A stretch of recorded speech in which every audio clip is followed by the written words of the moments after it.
আপনাকে কোনো লোক অপছন্দ করে এই রাইসটা শুধু একবার রান্না করে তাকে খাইয়ে দিবেন, আর কখনো আপনাকে অপছন্দ করবে না, প্রশংসা ভরিয়ে দিবে। বিসমিল্লাহির রহমানির রহিম। আসসালামু আলাইকুম, সবাই কেমন আছেন? আশা করছি সবাই ভালো আছেন। এই রাইসটা তৈরি করতে লাগবে গাজর আর বটবটি, ফুলকপি, পেঁয়াজের কলি আর যত রকমের সবজি, শক্ত সবজিগুলো আছে দিতে পারেন। যাই হোক, আর আমি ভাতটা তৈরি করে নিয়েছি। ভাত যেভাবে নর্মালি রান্না করি সেভাবে রান্না করে নিয়েছি। যাই হোক, এখন আমি একটা প্যানের মধ্যে তেল দিয়ে সেখানে দারচিনি, এলাচ, লবঙ্গ, গোলমরিচ এবং তেজপাতা দিয়ে সেখানে আরেকটু 1 কাপের মতো গাজর কুচি দিয়েছি, যেহেতু গাজরটা একটু কম হয়ে গেছে।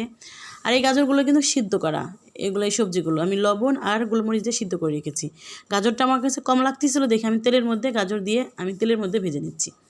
এখানে আছে আদা আর জিরা বাটা আর হাফ চা চামচ রসুন বাটা আর ধনিয়া গুঁড়া আধা চামচ দিয়ে সেখানে সিদ্ধ করা সবজিগুলো দিয়ে দিচ্ছি, দিয়ে ভালো করে নাড়াচাড়া করে নিচ্ছি।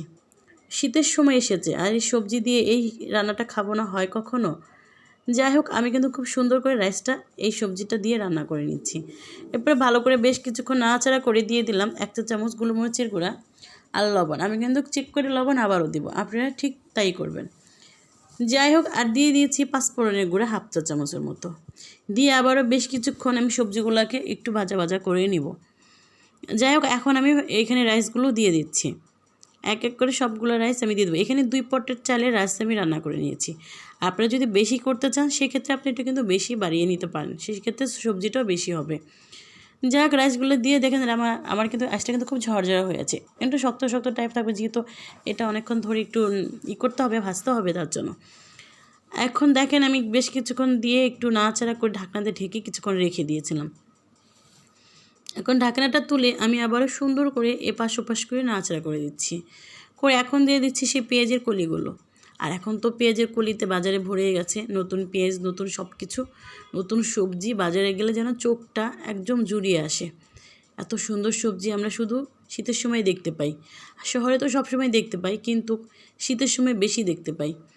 যাই হোক, ওগুলো দিয়ে সুন্দর করে নাড়াচাড়া করে আবার ঢাকনা দিয়ে ঢেকে রেখে দিলাম। এখানে 2টা ডিম আমি হলুদ আর লবণ দিয়ে ভালো করে ফেটিয়ে নিয়েছি। কড়াইয়ের মধ্যে পরিমাণ মতো একটু তেল দিয়ে সেখানে ডিমগুলো ছেড়ে দিয়েছি। এটা না হওয়া পর্যন্ত আমি ওয়েট করব। পুরো ডিমটা আমি একদম প্যানের ভিতরে এভাবে মিশিয়ে দিচ্ছি যাতে তাড়াতাড়ি হয়ে যায়। যাই হোক, আমার কিন্তু ডিমটা হয়ে গেছে। এখন আমি এটাকে সুন্দর করে একদম ভেঙে ঝুরঝুরা করে নেব, এটা ওইখানে দেওয়ার জন্য, রাইসের ভিতরে দেওয়ার জন্য। এইভাবে ঝুরঝুরা করে ভেঙে নিয়েছি। যাই হোক, এই রাইসের মধ্যেও এখন আমি ডিমগুলো দিয়ে দিচ্ছি, দিয়ে আবার সুন্দর করে ভালো করে এপাশ ওপাশ করে নাড়াচাড়া করে দিচ্ছি। অবশ্যই কিন্তু ভালো লাগলে লাইক করবেন আর কমেন্ট করবেন, শেয়ার করে পাশে থাকবেন। যারা এখন আমাকে ফলো দেন নাই অবশ্যই ফলো করে যাবেন। তারপর 1 চা চামচ দিয়ে দিলাম গোলমরিচ। এখন কিন্তু দিয়ে ভালো করে নাড়াচাড়া করে রেখে দিয়েছি। আমার কিন্তু রাইসটা তৈরি হয়ে গেছে। সবাই ভালো থাকবেন, সুস্থ থাকবেন। অবশ্যই শীতের মধ্যে শীতের এই সবজিটা দিয়ে রাইস রান্না